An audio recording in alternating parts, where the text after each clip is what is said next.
Welcome in, ladies and gentlemen. It is Wednesday, 7 p.m.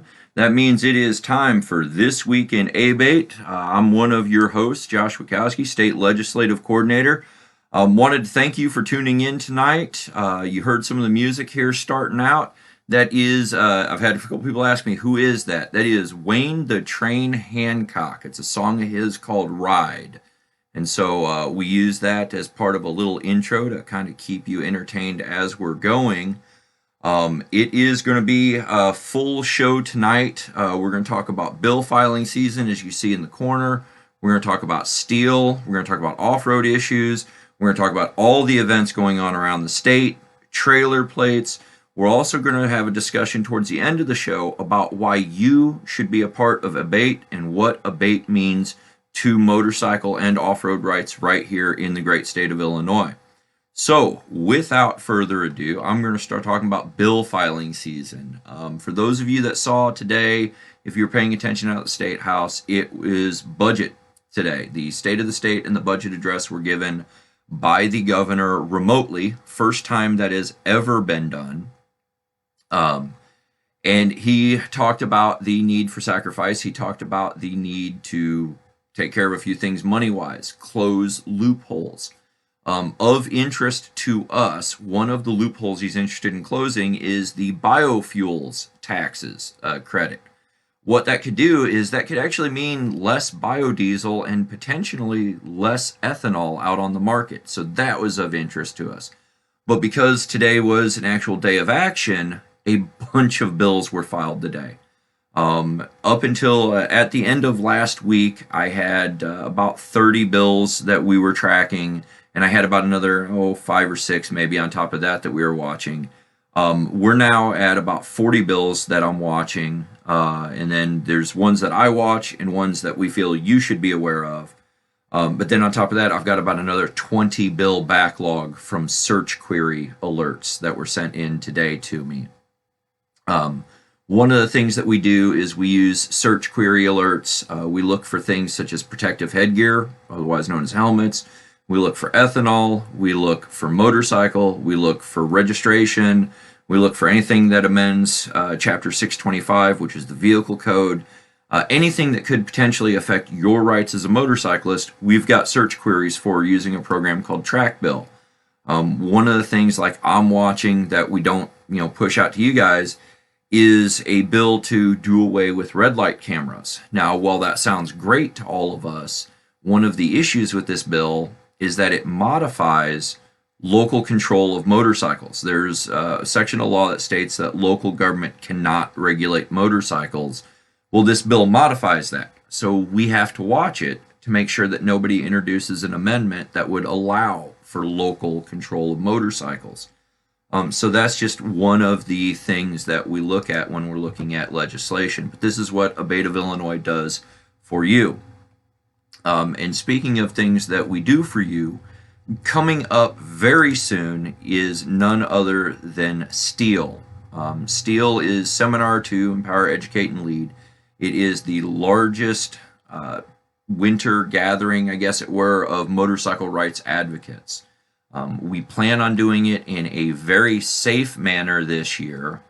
And as part of the safe manner, some of those conversations, discussions, I am going to turn it over to Chris Hansen to talk about A.B.A.T.E Steel. Chris, take it away. Thanks, Josh. Good evening, everybody. And like Josh said, steel is coming up. So one big thing to know about steel is you've got 2 days to register. The cutoff for that is the 19th. So make sure you're getting on abate-il.org, click the steel link, and get registered. I will give everyone the heads up that for hotel rooms, the Northfield Inn is booked out. They are sold out, but there are rooms available across the street at the Ramada. So you can still get rooms. You're just walking across the street instead of being in the Northfield. So definitely you want to get registered for this. Like Josh talked about, there's safety precautions. Kathy Brush has been working very hard with the Northfield Inn on these. So there's going to be things like there's, 6 people to a table only. I mean, it's going to be a strict rule. Dinner's actually starting early to accommodate because it'll be served to you. It won't be a free for all this year. The auction stuff's going to be in a separate room, so there's a lot going on to make sure that safety and precaution is taken with COVID-19 and Springfield's rules and all that. Also, masks are going to be told to be worn in the hotel, so make sure you come with a mask and all that. But to reiterate, steel is important for the camaraderie of everything. You get to be with other chapters, other members, and see what works, what doesn't work.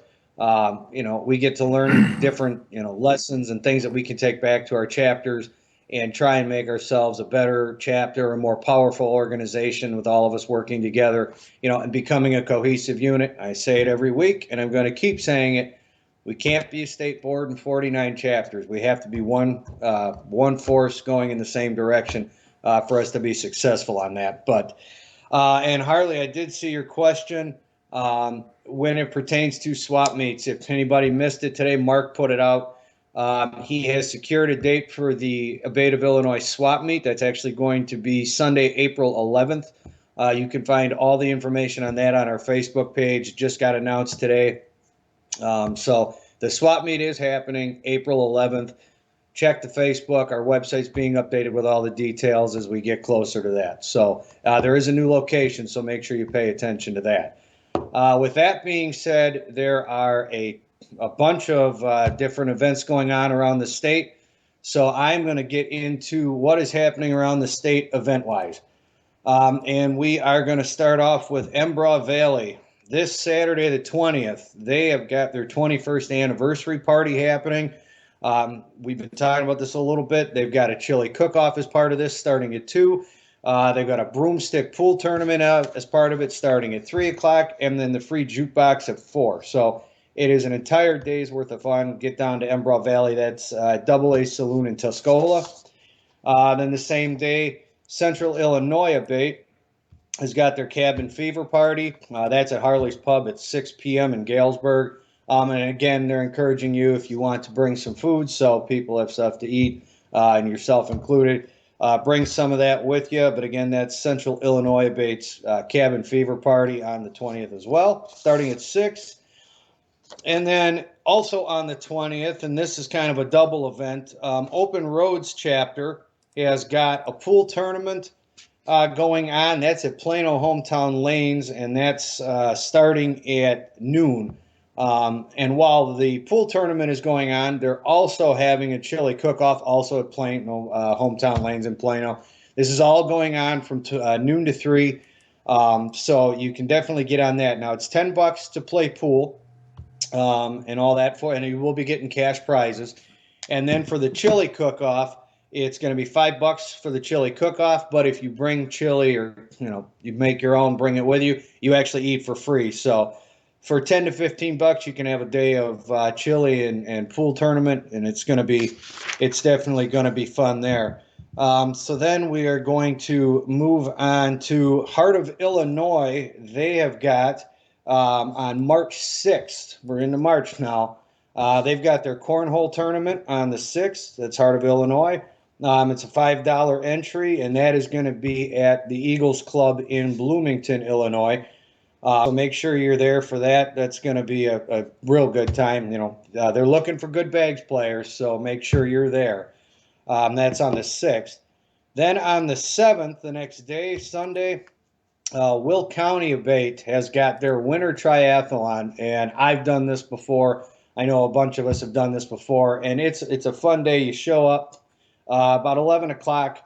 Games start at noon. That's at Zelmo's Full Moon Saloon in Joliet. And what they do is they team you up with random people. So, you may be playing with somebody that you haven't met before or you've only seen a few times, which, again, is great for camaraderie and getting to know another chapter.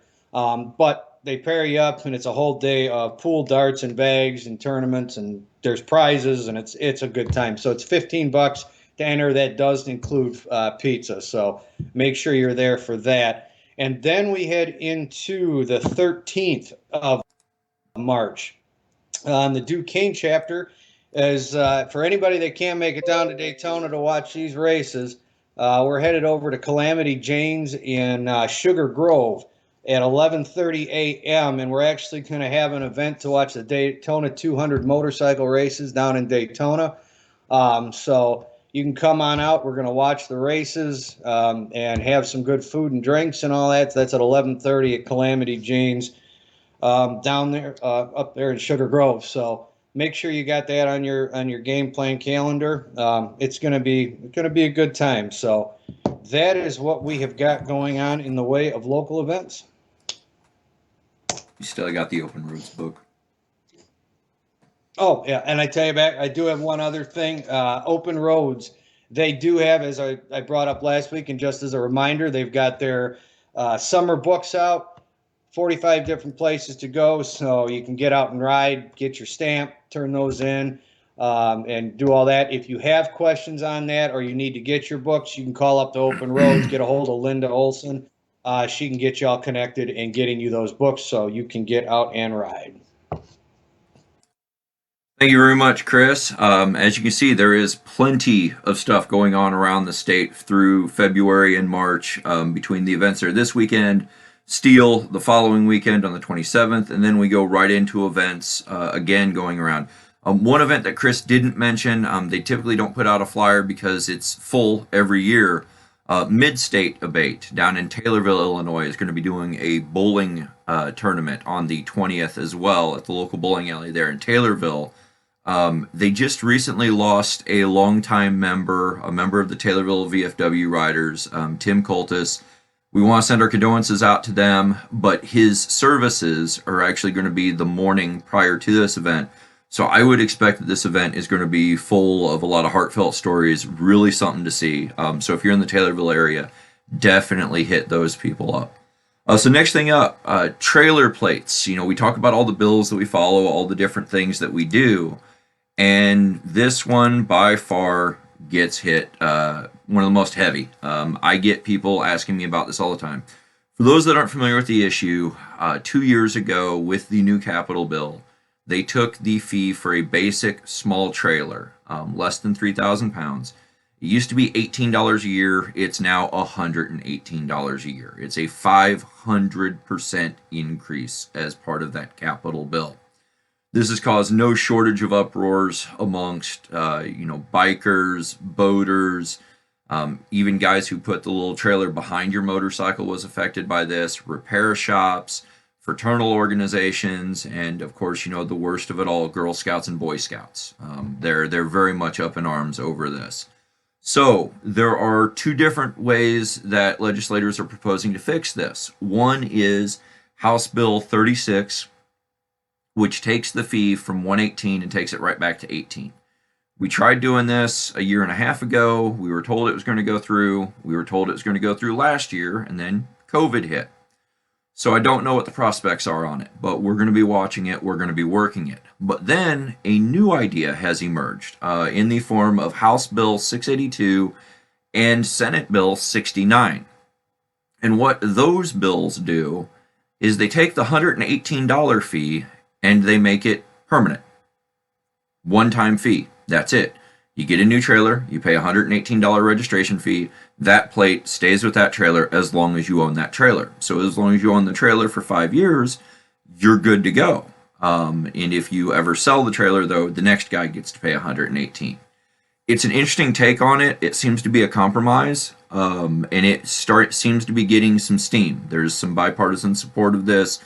We'll see how that goes, but either way, this is the general idea to try to bring that cost back down to something that's more reasonable. So I thought that was interesting. I thought that was something that we should bring to you. And of course, what do we haul on those trailers? Motorcycles, but also dirt bikes and four-wheelers, ATVs, which takes us to our next kind of issue we wanted to talk about tonight. So we have some off-road issues that have popped up, and they're very, very important to us. The first of which is House Bill 236 and House Bill 2361 and Senate Bill 150. These are a threat to off-road riders. Both of them are. What they do is they redefine an ATV as a vehicle that is larger than what a current ATV is. And then they also do away with the definition of an ATV as astride a bench seat. So what this means is that those really souped up Razors or the Polaris vehicles that are out there that can do 60, 70 miles an hour easy, they now become ATVs. So I want you to imagine you're at a ATV funded park, an OHV park that is funded by the grant program through the state of Illinois. If this bill were to pass, those Razors can now go right alongside your kid who is learning how to ride a dirt bike for the first time or out on a four-wheeler for the first time. And they're going to be ripping up the trails. Flat out, these vehicles are too big, they're too large, and too fast for standard off-road vehicles. Polaris tried this a year and a half ago.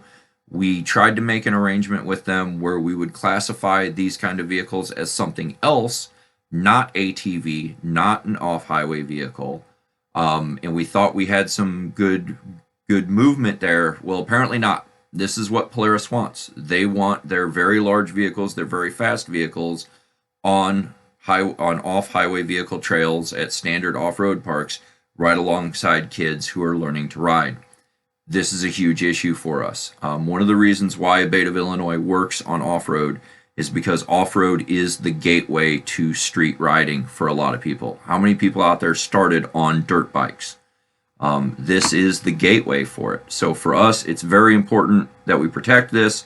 So we're going to be strongly opposed to the bill. The good news is the bill sponsors are actually friends of A.B.A.T.E, and one of them was not aware of this issue. So he has told me he will make the person who wants this legislation to go through work with A.B.A.T.E and get us together on it before it moves anywhere. So hopefully we're able to stop it in its tracks.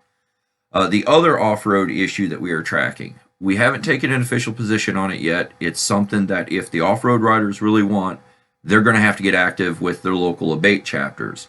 But it's House Bill 682, or not 682, sorry, Senate Bill 70 and House Bill 720. What they do is they establish a $76 plate that you can put on UTVs, ATVs, and dirt bikes. And what that plate gives you the ability to do is to go on any road that is not under state jurisdiction. So county highways, township roads, and whatnot. As long as that road has a posted speed limit of 55 miles an hour or lower. This is something we hear about quite a bit from off-road guys. We get a group every year who wants to push legislation like this. This is the first time we've seen it in a format that may actually stand a chance of passing, because one of the biggest opponents to it was the townships and the counties. Well, this bill says $41 of that 76 goes immediately to county government. And let's face it, sometimes if you want to get things done with the local government, you got to give them a little financial incentive. If there's something in it for them, they may be more interested. So we think these bills might stand a little bit better chance of passing. We're watching it. We're not staying active in it. One of the issues we do have with it, though, is that it would require turn signals on dirt bikes, even though street bikes don't have that same requirement, and we don't like that mismatch. So we're going to be talking to the bill sponsors about a few things there. But those are just some of the off-road issues, some of the things that we cover with trailer plates. And how do we handle all of this? Through activists like you, the people that are watching the show, the people who hopefully will show up for Lobby Day on April 14th. Notice the addition of the question mark. Dan, I see the question. Yes, they are going to require headlights. So on those off-road vehicles, the bill we were just talking about, headlights will be required on that, as will rear lights. Lobby Day, April 14th. Notice the question mark. The problem is this. The House has introduced rules that basically make it impossible for us to get a large group into the Capitol while the COVID emergency is going on. Even though there's enough space in there, even though we could theoretically do it safely, yeah, it's a problem. So one of the things that we're talking about potentially doing on April 14th is doing a combination of a virtual lobbying day where you will work with your legislators through their office and try to schedule Zoom meetings. Sorry, I'm watching comments as they're coming in. It is Wednesday, April 14th. It's the second Wednesday in April. We're looking at doing a virtual lobby day during the day where you would do Zoom meetings with your legislators, and then in the evening, still hold a small reception in Springfield at the State House Inn. The State House Inn has always been the host primarily for this. We're in talks with them to get the part of the parking lot taken care of outside of the general ballroom so we can expand space and have major airflow going through there. If there's a need to cancel it, we will let you know through our outlets, through Facebook, through Instagram, through Twitter, all that fun stuff. But for now, the plan is to try to do a virtual during the day and then do the actual reception in the evening. If that changes, we will go forward from there. But this is just one of the things that we do as A.B.A.T.E of Illinois. And one of the pieces of feedback that we get is we get asked, hey, why should I join A.B.A.T.E? Why should I get involved? And so Chris and I came up with an idea. We thought that tonight we would have just a little bit of a conversation with regards to that. And Chris, I'm going to bring you back on here. Welcome back, Chris. How are we doing? We're doing. All right. So like I said, you mentioned this as PR. What was the setup for this? Well, I mean, we talk a lot, and Kathy had brought up membership stuff and misconceptions and not knowing what A.B.A.T.E of Illinois is, what it is we do, what our mission is. So, obviously, public relations, membership, just A.B.A.T.E in general, we want people to know what it is that we do, who we are, and why you should be a part. Alrighty, so one of the things I was talking about earlier was off-road issues. So if you're an off-road person, why should you be a part of A.B.A.T.E? Well, and a lot of people don't know this, that A.B.A.T.E of Illinois is, we fight for the rights of off-road riders as well. And included in off-road riders are ATV riders. Not to be confused with side-by-sides, but off-road motorcycles and ATVs, we fight for those rights. And a big thing that we do, and I mean, if you ever want to know what A.B.A.T.E of Illinois does 100% for off-road vehicles and ATV riders, get a hold of Hunter John. Hunter John is A.B.A.T.E of Illinois' off-road guy, and this guy eats, breathes, sleeps off-road vehicles. So he's a guy that really, I mean, he could fill you in. And if you are going to steal, which you should be, take his off-road class. I highly recommend it. But I mean, one thing that we do is we work to get off-road riding parks. There's one that's about to open down south. Give these motorcyclists, these off-road motorcyclists and ATVs a place to go. I know there's a lot of comments from like sheriff's departments and stuff, people riding on roads and all that, and, not where they're supposed to be in private property and all this. A.B.A.T.E of Illinois is working to get off-road parks. I mean, I'm currently working with Corinne Purog, who's the Kane County Madam Chairman up here, on getting an off-road park in Kane County. We've already got one going in down south. We're working on one up here in the Northeast region. We're trying to get these. And so that's a huge part because it gives you somewhere to ride these.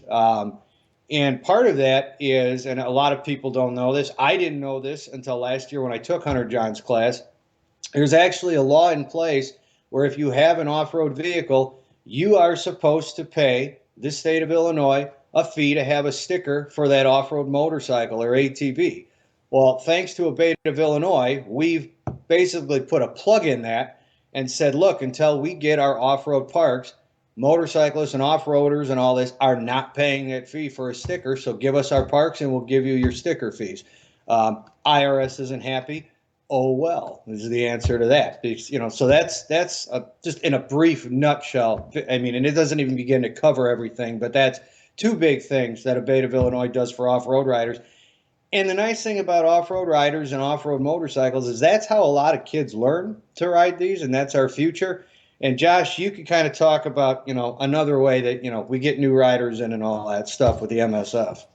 Yeah, so like you mentioned, off-road is kind of new riders, but one of the things that we deal with in terms of new riders are the safety education classes. These are classes that are put on by the Motorcycle Safety Foundation. They're actually done through an Illinois law that is called the Cycle Rider Safety Training Program.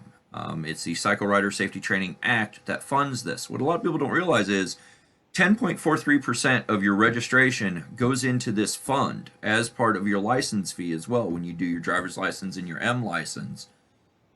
This money then goes into a trust fund that pays for free motorcycle education in the state of Illinois. There are 3 regional centers that run it: Harper College in the Northeast, Illinois Central College in the northern and central parts of the state, and then Southern Illinois covers the entire southern part of the state.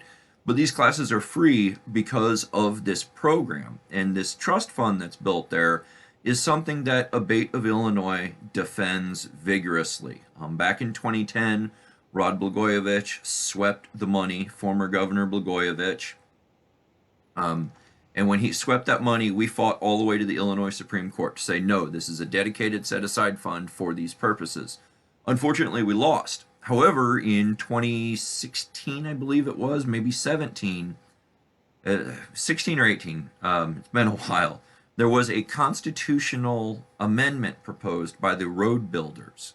And that amendment said anything taken from license plates for safety has to be used for its intended purpose. And we believe that that amendment protects this fund now. And so what A.B.A.T.E of Illinois did is we jumped in and said, yes, we absolutely want this amendment to pass because we knew it would protect our funding for these courses. And these courses are a huge gateway for people to come into riding. You can go in with no experience. You need to be 16 years of age. You need to possess either a valid driver's license or a valid driving permit. As long as you have those 2 things and you're a resident of the state of Illinois, you are eligible to come take these classes and learn what it's like to be on a motorcycle. A lot of people take it. It's their gateway in. We absolutely love it. But something else that we do to defend it is we keep out potential people who are looking to try to privatize it. People see dollar signs everywhere. One of the issues that we have dealt with in the last few years is Harley Davidson teaches a similar course, not the exact same curriculum, but similar. And they are wanting the completion card. And what that completion card says, and you get this, by the way, through this program, if you successfully complete the BRC or the BRC2, you get a card that entitles you to your M endorsement as long as you are 18 years of age or older. Harley Davidson wants to be able to issue that same card through their private classes that they charge $200 to $300 for. Now, A.B.A.T.E of Illinois, obviously, we've got an issue with that. One, because their curriculum is not standard for the Cycle Rider Safety Training Program. But 2, we have seen in other states that when you get that introduced, when you have private companies that start providing it, the state says, why are we providing a public option? And it solely becomes privatized. And now that class that we've been able to do for free, which is paid for solely by motorcyclists, by nobody else, now you're paying $300 for that class. And your options for training go away because training sites go away. You don't have as many available to you. So that's something that A.B.A.T.E of Illinois does to protect this, to make sure that rider education continues. We also work on educating the public about being aware of motorcycles. Safety education is a huge part of what A.B.A.T.E of Illinois does. But speaking of, the Harley Davidson set, a lot of people, maybe that's their first time learning out. Harley Davidson's looking to make new riders. Chris, I thought maybe you might be able to cover some of the Harley Davidson cruiser issues that we see. If you would, please. Yeah, and I mean yeah, for sure. I mean it'd be a Harley Davidson, Honda, Goldwing. I mean cruisers in general, and your traditional riders. This is where a good majority of the groundwork is for A.B.A.T.E of Illinois. And you can literally follow along what we do. I mean, ethanol is an issue. We talk about this, with traditional riders. I mean, you're out riding, you have to stop for fuel. The last thing that you want to do is pull up to a pump that's not properly labeled E10, E15. If it's not a properly labeled pump and there's E15 mixed in with this pump and you end up putting some into your motorcycle, that's a problem. We work on those issues. We, work on freedom of choice for your motorcycle clothing. What you want to wear and use, what you don't want to wear and use. You have that freedom of choice. We're one of 2 states with that freedom of choice for all ages out there. there's so many things that we do for traditional riders. I mean, look at the work that has been going into autonomous vehicles, and no thanks to the FCC for giving all those channels away, but look at all the work that's going into autonomous vehicles. I mean, these things are out on our roads with no rules and regulations, and everybody is working incredibly hard to get rules and regulations and a good amount of safety drivers and more testing and this, that, because this is a big problem for motorcyclists if they're not regulated and there's no restrictions and rules. So, I mean, you look at all of the things that, A.B.A.T.E of Illinois is working on for the rights, the freedoms, the safeties of everybody that rides a motorcycle, that's a cruiser and wants to be on these open roads. You look at it, and I mean, the other aspect of this that you look at is our continued work, even though it seems, and everybody will agree that nobody listens, is stiffer, penalties on texting drivers and distracted drivers. I mean, I don't know about all of you. I assume it's the same, but I ride to work in the morning, and I can pretty much guarantee that out of 3 cars, 2 of them have a driver that's texting or curling their hair or whatever else I've seen them doing, while they're driving, eating, or whatever it is. I mean, I've seen one guy reading the newspaper going down 88. So, I mean, distracted driving is a problem. A couple of years ago, Christina Castro got legislation passed for texting or distracted drivers for stiffer penalties. And still, it seems like nobody's listening. So, I mean, it's continued work and work that ABATE's going to keep doing for our traditional riders out there. And one aspect of this that I'll go into that A.B.A.T.E of Illinois does a lot of work with and for, and it is a very important part of our riders out on the road, is MCs, motorcycle clubs. You look around at the the MCs that are out there, whether it's the Outlaws or the Hells Angels or the Fagawis or Malice Warriors or whatever it is, MCs, MAs, RCs, R8, whatever you've got. Clubs are a huge part of what we do, and we're there to fight for them and their rights. I mean, how many times do you see the words motorcycle gang put out there? Motorcycle clubs are not gangs. Yeah, I can't stress that enough. yeah, and that's one of the things that I wear on my lobbying vest when I'm down at the State House. Says right there, motorcycle clubs are not gangs. I absolutely hate that. One of the things that they've shown through the Motorcycle Profiling Project is that there are less individuals who have criminal history or issues in motorcycle clubs than there are in the general public. So, yep. Yeah, absolutely. But look. I mean, if it was an issue up here in the Northeast, we had, I want to say it was 2 years ago, 2019, where and up here, in the Northeast, we do a lot of rides, and a lot of them would be escorted by the Illinois State Police. Josh, you can correct me on this if I'm wrong, but I want to say somebody new took over and implemented a rule that they would not escort any motorcycle parade or ride or anything if anybody showed up wearing colors or patches on their vests in the back. If they were clubs, they would not escort them anymore and stepped in and fixed it. Yeah, that was a fun one. Chris, Duquesne chapter reached out to me, asked for state legislative help on that one, and I appreciated it. But yeah, it was a new, I want to say master sergeant, maybe it was his rank, and he was going to implement this new policy that would have withdrawn support for charity rides, basically, is what it amounted to. So I sent an email that was worded very particularly. I was looking to trigger certain legal actions basically with it. And lo and behold, I get a quick phone call back. And then in the course of the phone call, I was trying to get the master sergeant to clarify his position and mentioning very specific terms that the government can't do. And wasn't, I don't know, 5 minutes into that call, we find out that, there was 5 other people on the call. I finally asked, hey, who else is on the call? And it was a bunch of lawyers and higher up and whatnot. And at the end of the call, they agreed that the policy would have been bad. And we were able to work it out. We were able to solve it, get it taken care of. So the policy never came into effect. So that was something that we were able to do. Other things that we've been able to do.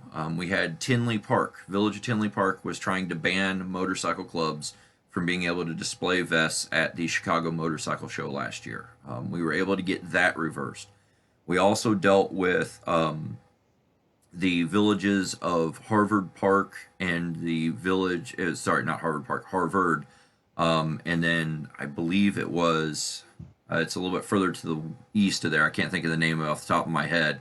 But another one right along 176. And both of these towns had the same city attorney, and they both had the same ridiculous law that said if you wear a vest, you could potentially be arrested, disorderly conduct, potential night in jail, up to $400 fine.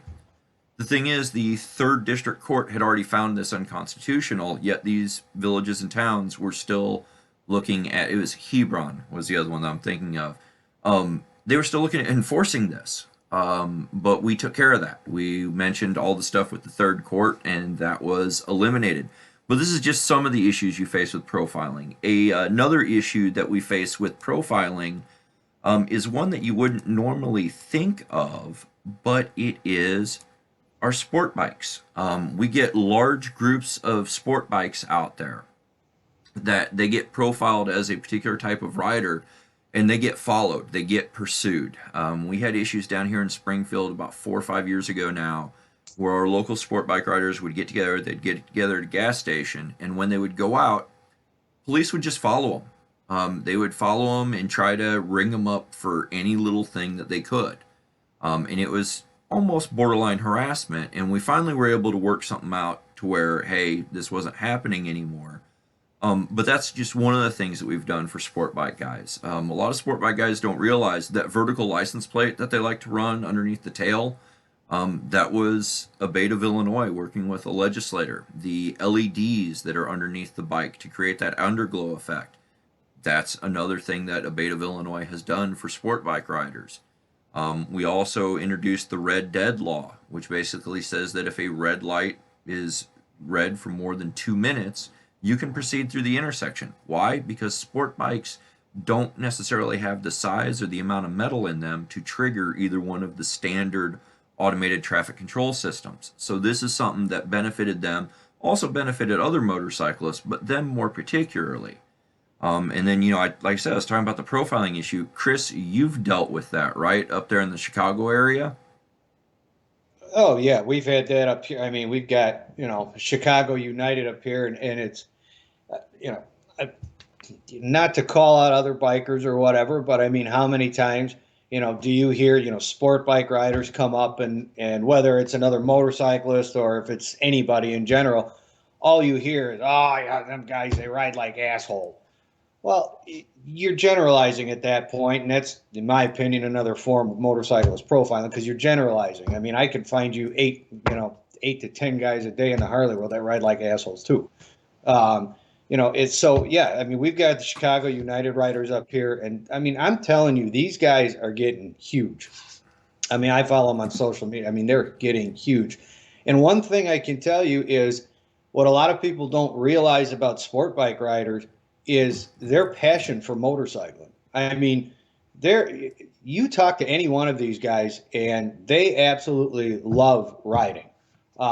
They're also, very good in getting females to ride too. And I know female riding is a growing thing in this sport. But I mean, these sport bike riders, they are passionate about riding. They've got a lot of females that ride.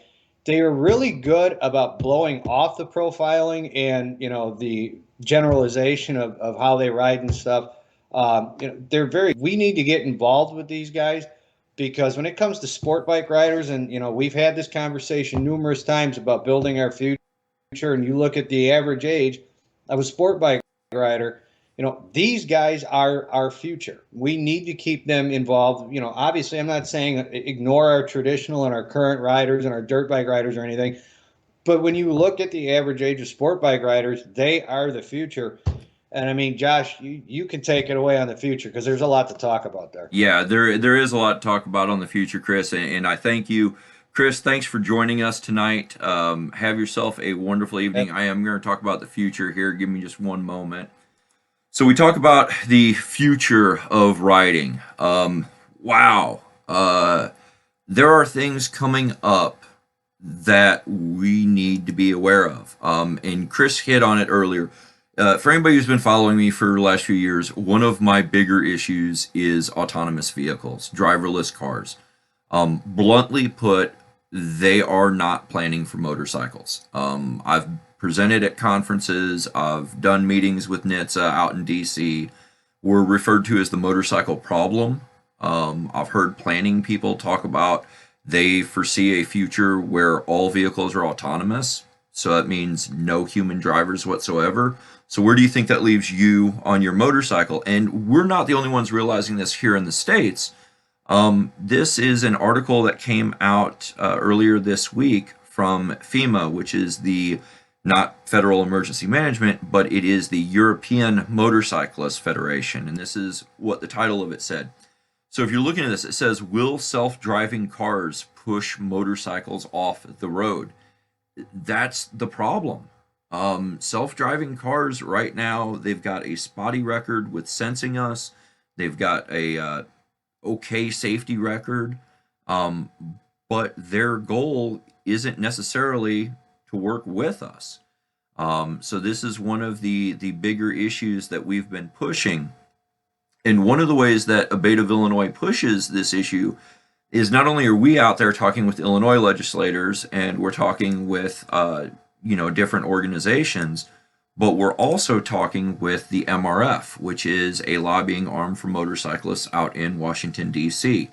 At the last meeting of the minds, which was their meeting, we presented some issues that weren't being followed. One of which Chris talked about earlier was the FCC bandwidth issue. In order for motorcycles to work with these robots on the road, we have to be able to communicate with them. The FCC unfortunately made a bad decision, and they decided to take away bandwidth that would have allowed us to do this. So we've got a lot of work to do on the federal level. Unfortunately, the last 4 years under the previous administration, the attitude was we don't see any reason to take action. And so it's been the wild, wild west, and it's not been a good thing. But beyond autonomous vehicles, there are other things happening in transportation that are going to affect motorcyclists. One of which is electrification. And what I mean by that is, if you would all follow government's type stuff, the governor of California has issued a executive order that says no internal combustion engines will be sold in the state of California by 2035. A little over 10 years from now, give or take. General Motors and Jaguar have followed suit by saying they will not have any internal combustion engines available in their product lines by 2035. Where do you think that leaves motorcycles? Are we going to all be all electric at this point in time? Going along that same route, Representative Sam Yingling has introduced a bill, House Bill 245. It does away with alternative fuels. Right now, ethanol and biodiesel are funded with tax credits. Well, instead of giving them tax credits, he wants to give electric power plants tax credits for vehicles. So he does away with the idea of alternative fuels and turns it into electric. So that's of note to know about. The other thing that's going on out there with electrification is we actually have a bill that's going to take and do away with the electric vehicle plate that's only $30. Instead, electric vehicles are going to get charged just like any other car at this point in time. And that's your real clue that electric vehicles have arrived, that they're here permanently. Next time you're out and about, look for a Tesla. You'll see one. They're pretty much out there. They're pretty widespread now at this point in time. But now that the government doesn't feel like they need to offer incentives for it, that's telling you, here's where we're at. Also, if you see a Tesla, watch out, because chances are it's running in an autonomous mode that doesn't do the best at seeing a motorcycle unless it can hear you. So I thought I'd throw that out there.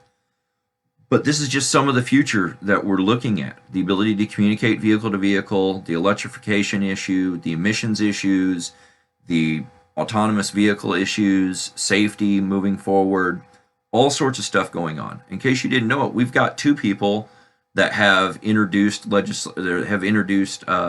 motorcycle models this year that have adaptive cruise control. The motorcycle will choose its speed based on its proximity to other items around it.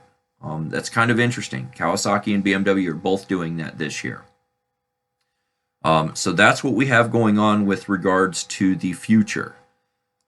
I thank you for being with us tonight. It was a little longer program than usual. We're running about 45 minutes tonight. We usually run about half an hour. every Wednesday, 7 o'clock, except for the first week of the month. We're here on Tuesdays. A little bit of wrap up. There were some questions on the comment thread regarding the LaSalle site for the motorcycle safety classes. Unfortunately, Illinois Central College lost that site this year. The factory that it was at is doing really good business-wise, so they've had to expand, and they've expanded into the area where that range was at. They are looking at trying to get a site near Ottawa, I believe. So that is going on. I was asked about the difference between the classes under the Cycle Rider Safety Training Program and the Harley-Davidson classes. The difference is there is a standard for the Cycle Rider Safety Training Program, and the classes that are taught through that program are taught to that standard. The classes at the dealerships do not meet that standard, and that's just the easiest way to put it without getting too technical. Other than that, I think I covered everything that has come up in the thread. I see a late breaking comment on trailer plates. Michael, we talked about that earlier in the show. Just catch the replay and we'll kind of go through that. Outside of that, join us next week, 7 o'clock, Wednesday night. It'll be on February 24th. It'll be the last show before Steel. Also, send me comments down here. You see my email address, ski@abate-il.org. Let us know what you want to see on the show. Who do you want to see us interview? What do you want to see us tackle? What kind of things do you want us to expand upon? Because we work for the members. We're volunteers just like you. This is your program, your show. It's ABATE members that make this happen. And I thank you very much for being a part of ABATE. I thank you for all the work that you do out there. And I look forward to talking to you next week.